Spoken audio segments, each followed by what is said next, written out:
Alors bonjour chers collègues, on essaie quelque chose de nouveau. On est en direct de Québec, salle du Hilton. C'est là que le Conseil général de négociation de la CSQ était réuni en début de soirée. Donc on a terminé autour de 19h30, 19h45, on s'est préparé. Maintenant, ce qu'on veut faire, c'est vous présenter les grandes lignes du dépôt patronal. Vous avez lu, vous avez entendu de nombreuses choses sur les différents sites de nouvelles, dans les journaux, etc. Maintenant, il y a toujours place à interprétation lorsque les journalistes font leur compte-rendu. On va essayer de vous donner maximum d'informations aujourd'hui. Bien sûr, on va tenter de faire ça le mieux possible, comprendre en même temps que c'est à chaud. On l'a reçu, on l'a lu, on a bien pris connaissance pendant la journée, on l'a décortiqué, on a discuté. Et là, maintenant, on va tenter de vous donner certaines réponses. Écoutez, c'est clair que d'entrée de jeu, là, avant de les déplier, là, certaines frustrations pour tout le monde parce qu'on a vu que les chiffres n'étaient pas à la hauteur de nos attentes, mais là, il fallait s'y en attendre un petit peu. Écoutez, si on prend par exemple le dépôt globalement, les grandes lignes, c'est certain que dans les prochaines heures, là, peut-être même avant la fin de la soirée, on va prendre le temps de déposer sur le site Internet du syndicat de Champlain, au syndicatchamplain.com, le dépôt patronal en tant que tel, l'officiel, si on veut, celui qui provient de la part du Conseil du Trésor. Alors ça, il va être disponible pour vous. Vous pourrez vraiment le lire, en prendre connaissance. Bien sûr, aujourd'hui, je ne vais pas lire l'ensemble du document parce que dans les premières pages, c'est certain que ce qu'on y retrouve, ce sont bien sûr de belles paroles comme quoi il faut prendre soin du personnel, il faut être en mesure d'avoir une certaine rétention, attraction, mais vous allez vous en rendre compte, il y a beaucoup de belles paroles plutôt que de gestes concrets. Alors, si on prend le dépôt, à proprement parler, les grandes lignes. Écoutez, le salaire, je pense que ça a été dit, mais on va se le répéter, 1,75 % la première année, 1,75 % la deuxième année, 1,5 % la troisième année, 1 % la quatrième et 1 % la cinquième pour un total, donc, de 7 % sur 5 ans. On se rappelle que notre demande était sur 3 ans parce que au niveau des règles, au niveau de la loi, au niveau du Code du travail, c'est prévu que les conventions collectives vont être sur 3 ans.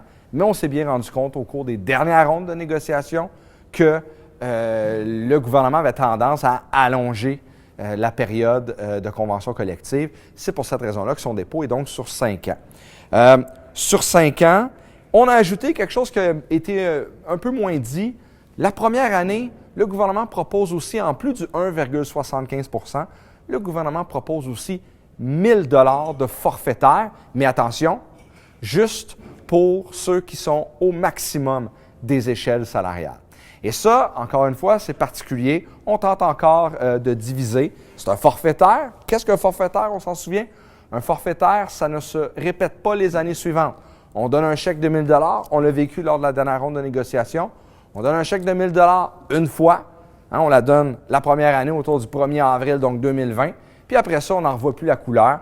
Et bien sûr, ce n'est pas assujetti au REGOP. C'est vraiment un montant d'argent là, qui est donné qu'une seule fois. Et en plus de ça, on pousse l'audace, dans ce cas-ci, à le donner à seulement ceux qui sont au maximum de l'échelle salariale. Donc, même pas à tout le monde. 1,75 à tout le monde, donc, mais pas le 1 000 $. Alors ça, c'est un élément dont on avait un peu moins parlé. Le gouvernement a aussi parlé, parce que ce 7 % est bien en dessous, bien en deçà de nos demandes, mais en plus n'est même pas en lien avec ce que lui avait proposé. On se souvient que le ministre Legault avait parlé d'offres qui atteindraient le taux d'inflation, et on sait que le taux d'inflation est de 2,2 % de prévu pour l'année prochaine. Alors, qu'est-ce qui se cache derrière ça? Parce qu'on a vu des collègues, ils nous ont interpellés là-dessus, parce que le gouvernement, très fier de sa technique, a laissé entrevoir, M. Dubé, le président du Conseil du Trésor, laissé entrevoir qu'il y aurait une marge de manœuvre, notamment pour certains groupes dont font partie les enseignantes, les enseignants. Pas le personnel de soutien scolaire, mais les enseignantes, les enseignants. Déjà là, on essaie de bafouer un peu cette solidarité qui est la nôtre. Mais qu'on revienne justement à cette marge de manœuvre-là, Dans le fond, ce qui nous a déplié, c'est que la marge de manœuvre, elle est là. C'est-à-dire, on offre 1,75 2,2 l'inflation.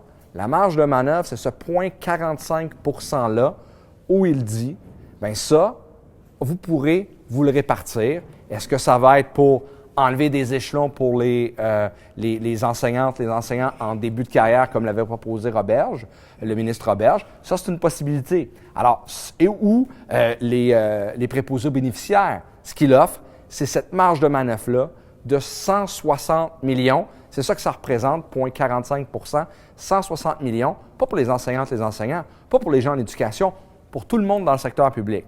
Et là, ça, il a misé beaucoup là-dessus lors de sa conférence de presse, le président du Conseil du Trésor. Et ce qu'il a tenté de faire, c'est de garder sa grande ouverture, comme quoi il y a encore une marge de manœuvre. Mais ce qui a déplié, ce qui semble avoir été déplié aux tables de négociation, c'est ce 160 millions-là qui ne fait aucun sens. Écoutez, si on prend juste les échelons salariales du personnel enseignant, le ministre Roberge en avait déjà parlé lors de la dernière campagne électorale. Juste ça, on parle autour de 85 millions, juste pour ça. Ce qui laisse à ce moment-là le reste de l'argent encore pour d'autres éléments, le sectoriel, donc nos conditions de travail, le service aux élèves, mais aussi pour l'ensemble du personnel. On se souvient que nos collègues du personnel de soutien, notamment des bas salariés, là, on parlait aussi d'ajouter 1 $ de l'heure là, pour chacune des 3 années. Donc, on voit vraiment là, que c'est de la poudre aux yeux, que cette marge de manœuvre-là. En même temps, vous me direz, on est en début de négo, bien sûr, mais il faut être en mesure quand même de parler de ce qui nous a été présenté et d'être capable de voir à travers les belles paroles qu'on a pu nous dire. Puis aussi, ce qui est important, c'est que la population va écouter ça, puis il va falloir que la population soit mise au courant de vraiment ce que ça veut dire. Puis là, on voit très bien que ça ne fait aucun sens. Alors, ça, c'est en les grandes lignes au niveau salarial. Ce qu'on a ajouté, question de rajouter l'insulte à l'injure, comme on dit, c'est qu'on a dit, bien justement, pour parler de tout ça, de sujets particuliers, notamment la réussite éducative, le gouvernement a proposé à l'intérieur de son dépôt patronal, a déposé une offre de 3 forums sur 3 enjeux distincts, dont celui qui nous touche directement en éducation, un forum sur la réussite éducative. Il invite tous les acteurs, pas lors d'une ronde de négociation habituelle, pas lors d'une table de négociation, mais un forum où il inviterait tous les représentants syndicaux des différents groupes, pas le personnel de soutien, juste ceux qui représentent les enseignants et du professionnel, même pas tout le monde du professionnel, mais les conseillers pédagogiques. Alors là, vous allez me dire, qu'est-ce que ça veut dire? Bien, on ne le sait pas. C'est vraiment, et là-dedans, c'est là-dedans qu'ils pourraient parler de mesures attractives, notamment les fameux baisses d'échelons pour les enseignantes, les enseignants. Une espèce de super enseignant là, qui veut remplacer à la place des conseillers pédagogiques, mais ce n'est pas clair. Alors là, on voit vraiment en plus un gouvernement qui essaye de substituer la négociation habituelle avec un espèce de forum, et il en rajoute, il dit qu'on devrait arriver avec un rapport au 30 avril, qui s'en vient, 30 avril 2020, puis après ça, déposer au Conseil du Trésor, et là, on verra qu'est-ce qu'il va faire avec ça. Écoutez, là, ça, on voit vraiment encore une fois, là, ça, c'est le genre de choses que tu fais il y a 2 ans, avant la négo, pour se faire consulter, pas en pleine négociation.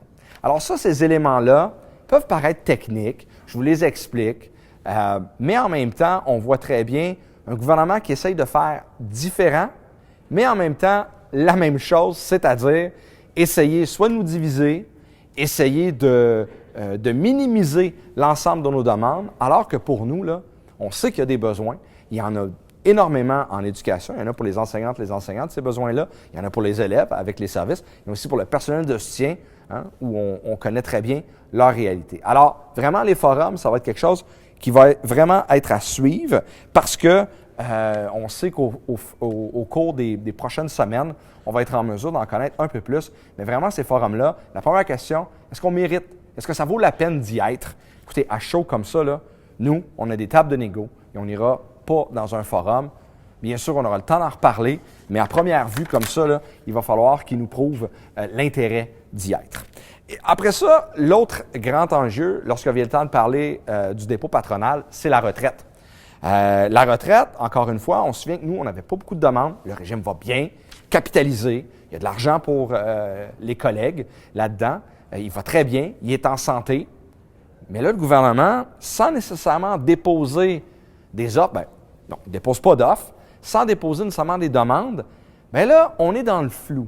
C'est-à-dire qu'on nous parle de lignes, là, vous savez, les fameuses lignes comme optimiser, profiter du, là je cherche le terme exactement, là, modifier certains paramètres, moderniser, utiliser donc les différents facteurs, regarder les facteurs de risque.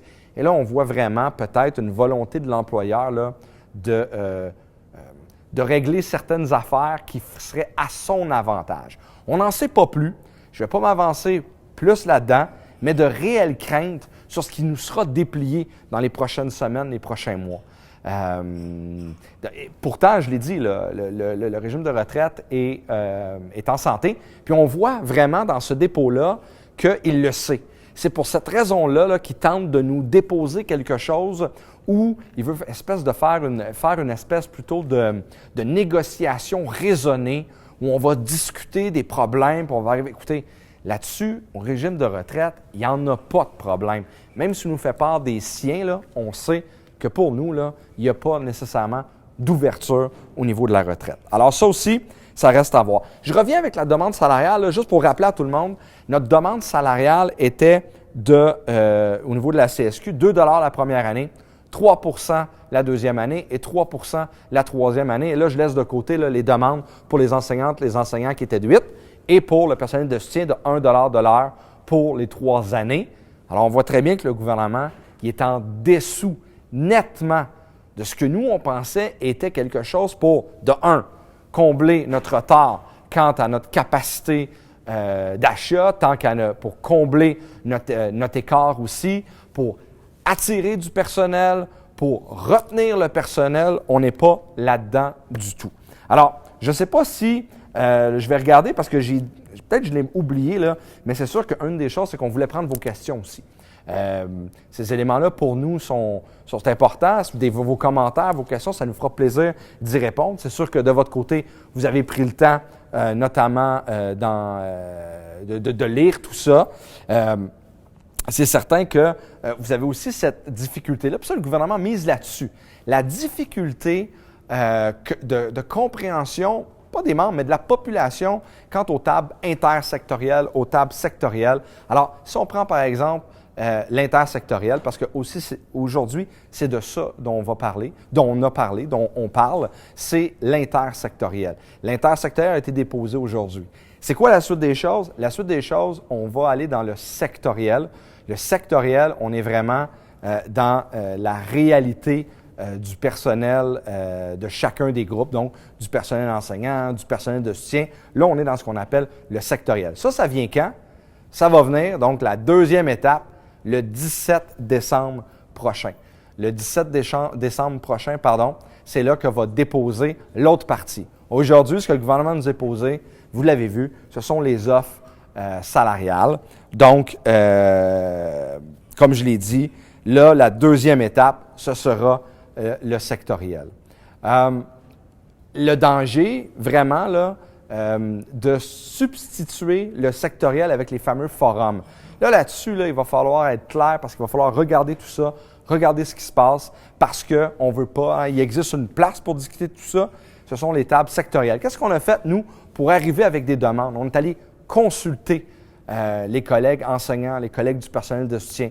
De ça, on a eu des réponses et c'est ce qu'on a déposé. On les connaît, les problèmes, on les connaît, les solutions, ça a déjà été déposé et dans ce sens-là, on a déjà tout ce dont on a besoin pour arriver à régler, peut-être pas les régler, mais améliorer les conditions de travail. Maintenant, ce que le gouvernement veut faire, c'est nous consulter dans un forum. Et ça, vraiment, là, je vous dirais que s'il y a un élément, en plus des salaires des offres salariales qui sont très bas. Ces fameux forums-là, là, je pense qu'on va être en mesure d'en discuter à plusieurs reprises. Et bien sûr, là, on sera en mesure de le faire sur l'ensemble de nos plateformes. Alors, je ne sais pas si mes collègues qui sont derrière, là, il y a différentes questions qui me sont amenées. S'il n'y en a pas, tant mieux. Je pense qu'aujourd'hui, vous avez été en mesure de saisir la réalité de ce dépôt-là. Écoutez, c'est un début de négociation, tout le monde dit ça. Le gouvernement a manqué l'opportunité de ne pas faire les choses comme d'habitude. Le gouvernement a manqué l'opportunité de déposer quelque chose qui nous empêcherait de nous en aller dans ces confrontations-là habituelles, syndicats, patronales, être obligé de s'en aller là-dedans alors qu'on sait qu'il y a des problèmes au niveau de la pénurie d'emploi. De la pénurie de personnel, pardon. Il y a des problèmes au niveau de garder le personnel qui est là. Il y a des problèmes au niveau des conditions de travail, au niveau des services. Alors tout ça, malheureusement, on le savait. Et là, on arrive avec une chronique déjà annoncée d'avance où là, le gouvernement nous dépose quelque chose qui n'est pas intéressant. C'est une base de négociation, diront certains, mais la base aurait pu être meilleure que ça, surtout avec ce qu'on sait. Alors, on part de là. Et maintenant, à partir de ce moment-là, qu'est-ce qu'il nous reste à faire? On va se revoir, bien sûr, semaine prochaine. On va voir si on refait un autre direct ou si on fait une autre capsule. Mais c'est sûr qu'on va vous informer suite au dépôt sectoriel. Après ça, bien sûr, tout le monde s'en va pour la période des fêtes. Et la suite des choses, nos différents négociateurs vont se revoir à la mi-janvier. Puis après ça, bien sûr, ça va être la négociation. Et là, maintenant, vous savez, on a déjà adopté certains moyens de pression. Et après ça, on va continuer à y aller avec différentes informations à vous donner et suivre la négociation et le faire vraiment un syndicat qui vous donne une information et non pas juste là, les journaux, les médias. Et on va continuer à faire ça comme ça. Peut-être en se quittant, il y a une question qu'on m'indique qui est arrivée concernant l'équité salariale. Où est-ce qu'on en est là-dessus? Peut-être rapidement, on se souvient qu'on a toujours voulu séparer l'équité salariale de la négo parce qu'on disait que c'est une loi. Donc, il y a vraiment des éléments là-dedans qu'il faut traiter au sens de la loi. Par contre, si on a demandé 8 d'augmentation pour le personnel enseignant notamment, c'est parce qu'on pense qu'il y a une capacité d'aller chercher ce fameux rangement 23-là. On se souvient qu'on est en rangement 22. Pour le personnel de soutien, il y a encore certains groupes, là. On pense aussi qu'il y a déjà des discussions, parce qu'il y a des discussions à différentes tables, puisqu'on a appelé le maintien de l'équité. Ça, on pense notamment qu'on pourrait peut-être avoir des éléments